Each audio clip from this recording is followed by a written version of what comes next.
So this is a project that I've been wanting to do for 2 years, and today I have the time and motivation. And so what I'm gonna do is create a really cushy, nice softwood cutting propagation area. So there are a dizzying array of different options for propagating softwood cuttings, and even I, who spend a lot of my time and energy on horticulture, am still confused by softwood cuttings. But the main thing that you need is, the main ingredients are very high humidity and moisture, indirect sunlight. You don't want direct sunlight, but you don't want nothing either, and nice warm roots. So you can do this in the summer. June is a good time for most softwood cuttings. You don't want the cuttings to be super flimsy. Anyway, we'll go into cutting selection later on, but what I want right now is a high humidity chamber that's not full sunlight.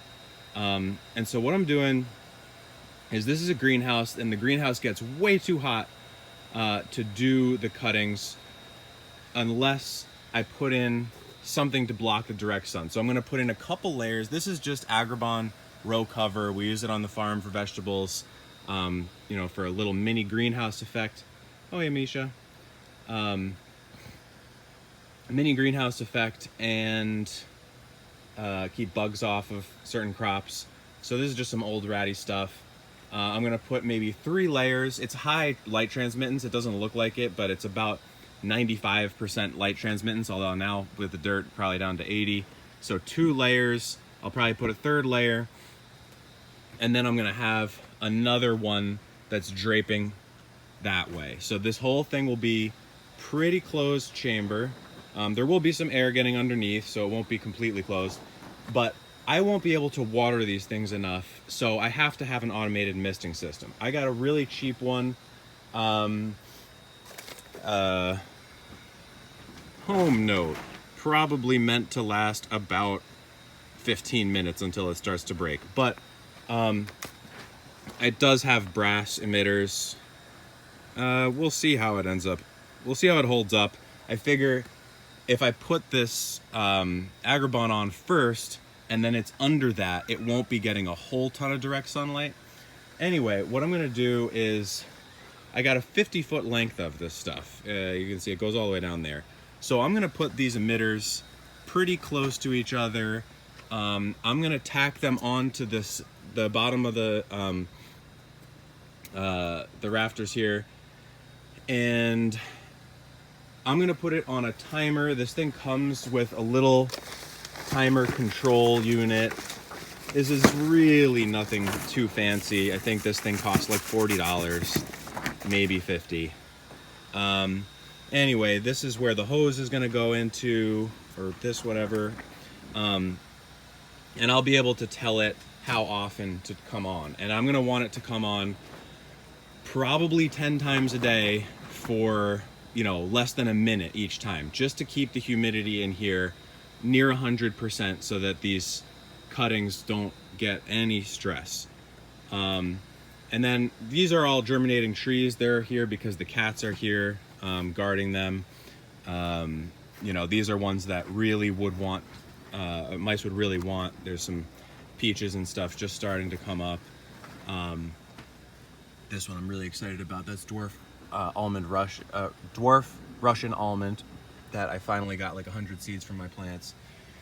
Anyway, these will all move out of there, and then I'll probably put in crates like this, or even something shallower like those. But probably deeper is better because I'll get more moisture consistency. And I'll probably use this kind of mix just because I have a lot of it from the veggie farm. That's McEnroe's organic growing mix. Although it's a little heavy on the fertility. Cuttings don't need any fertility at all to root. So anyway, one way or another, I'll have a layer of bins or crates or something of rooting material in here, high humidity, indirect sunlight with 3 or 4 layers of agribond, but you could use anything. It's just that this stuff is breathable, so it's going to allow for plenty of air exchange, but it'll trap the humidity and reduce the light intensity. So that's that general idea of what this place is going to look like, and I'll do a little bit of an update as I get farther along.